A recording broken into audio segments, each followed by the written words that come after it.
और उसी ऐप में नीचे की तरफ दाहिनी तरफ आपकी प्रोफाइल है, उसको क्लिक करेंगे तो आपकी प्रोफाइल खुल जाएगी। प्रोफाइल में ऊपर आपका फोटो आइडेंटिटी कार्ड है, उसके नीचे 3 लिंक हैं शेयर करने की।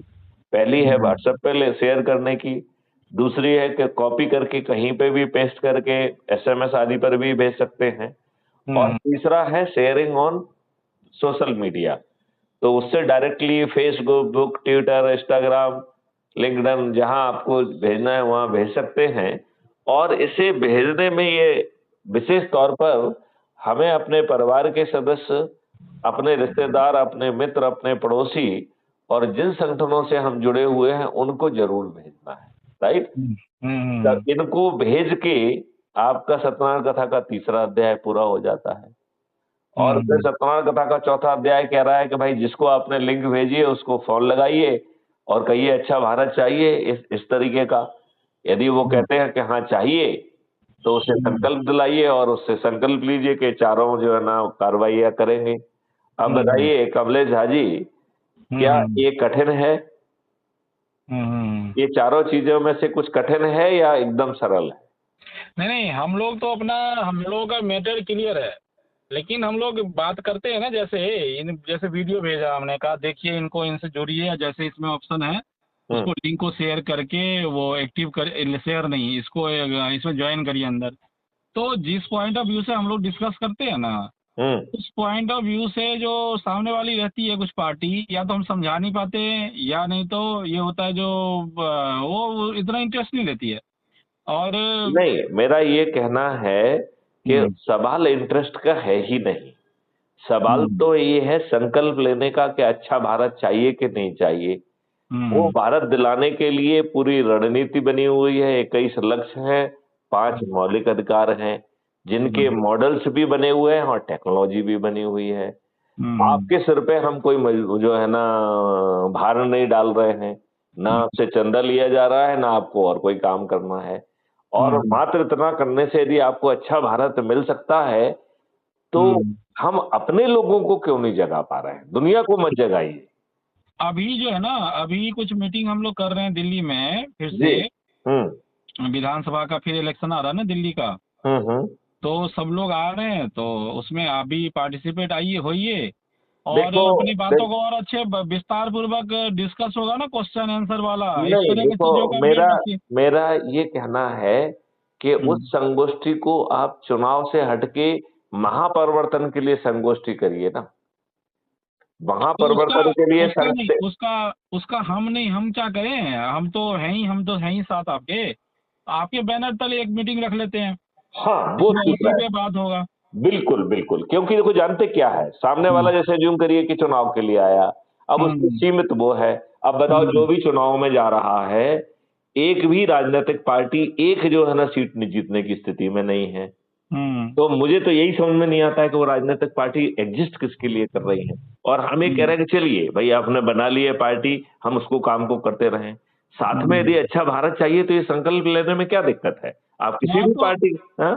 हाँ, तो ये मीटिंग से पहले ना एक चीज ये लेके, और इसको क्राउड तक ले जाके, इन बातों को लेके, और अच्छी भारत चाहिए तो जुड़िए और इसको इम्प्लीमेंट करते हैं।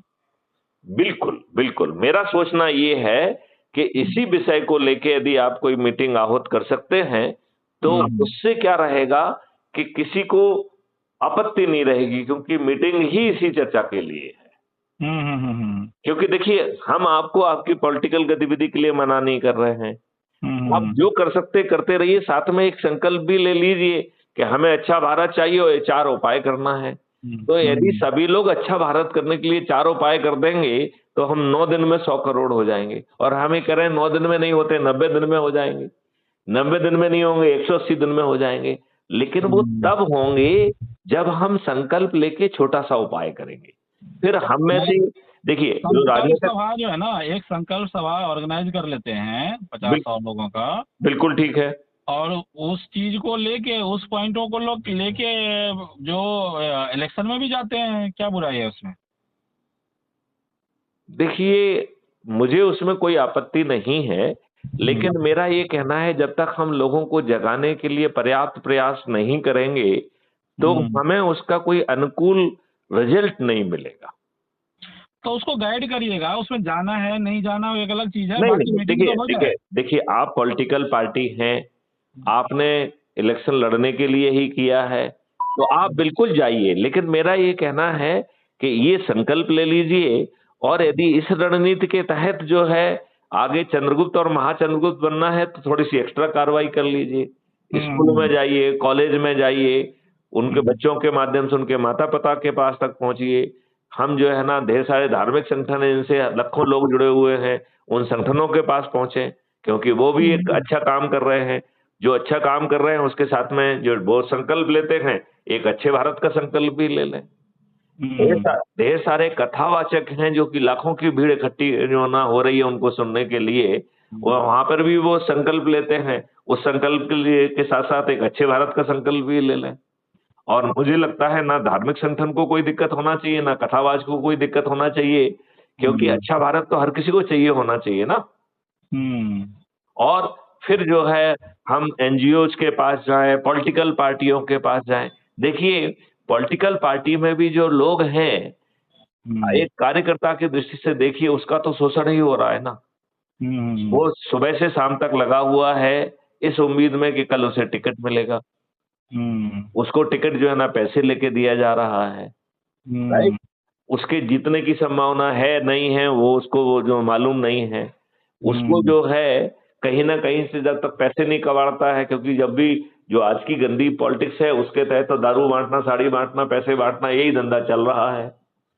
तो उसके लिए पैसे कहाँ से आएँगे?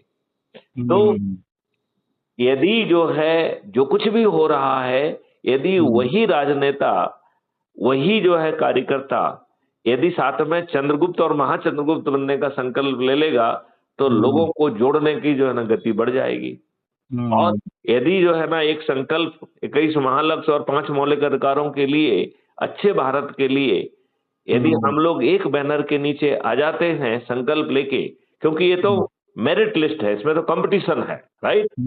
यदि जो 543 लोग अधिक से अधिक लोगों को जोड़ेंगे, उनके पास जो है सांसद का टिकट पहुंच जाएगा। और वो पहुंचेगा 21 महालक्ष्य और 5 मौलिक अधिकारों के लिए जिनके मॉडल्स बने हुए हैं, जिनकी टेक्नोलॉजी बनी है, और उसको रिफाइन करने की प्रक्रिया भी बनी हुई है। मतलब कल जब जो है आपको शक्ति मिलेगी, तो उसको एज इट इज नहीं थोपा जाएगा, उसे रिफाइन किया जाएगा। और रिफाइन करने का भी तरीका ये है कि इन विधाओं में बहुत सारे लोगों ने अपनी जिंदगी लगा दी है। उन मोतियों को इकट्ठा करके टास्क फोर्स बना के पहले उनको मौका दिया जाएगा उसे रिफाइन करने का। और इसके बाद जो है 15 दिन तक उस सब्जेक्ट के जो एक्सपर्ट्स हैं उनसे लाइव डिस्कोर्स होगा, जिसे पब्लिक भी सुनेगी, पब्लिक भी पूछेगी, और उसको इनकॉर्पोरेट करके दूसरी डिग्री का रिफाइनमेंट होगा। और फिर 45 दिन तक पब्लिक से डिस्कोर्स होगा।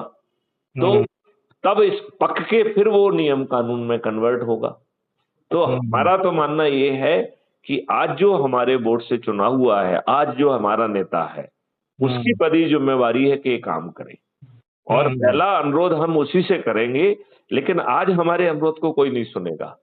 जब हमारे साथ 100 करोड़ लोग होंगे, तो वो सुनने के लिए विवश होंगे।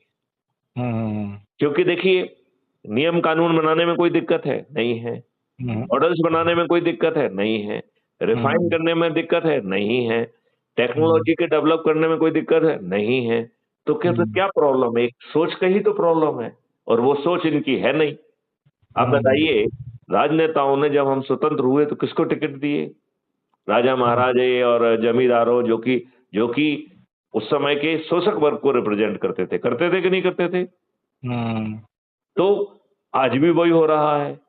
जिसके पास धन है, बाहुबल है, जो किसी तरीके से जो है ना शोषण करने की स्थिति में है, उसी को जो है ना बेनेबिलिटी के नाम पे टिकट दिया जा रहा है। और इस प्रक्रिया से जुड़े हुए लोग, इनको कोई भी ऐसा कानून, ऐसी चीज नहीं बनाने देंगे जो जिससे आपका भला हो। तो ये तभी ये सब परिवर्तन करेंगे जब ये विवश होंगे, और यदि विवश हो जाएंगे तो फिर हम क्यों पचड़े में पड़े? इन्हीं को ही जो है ना 500 पार करा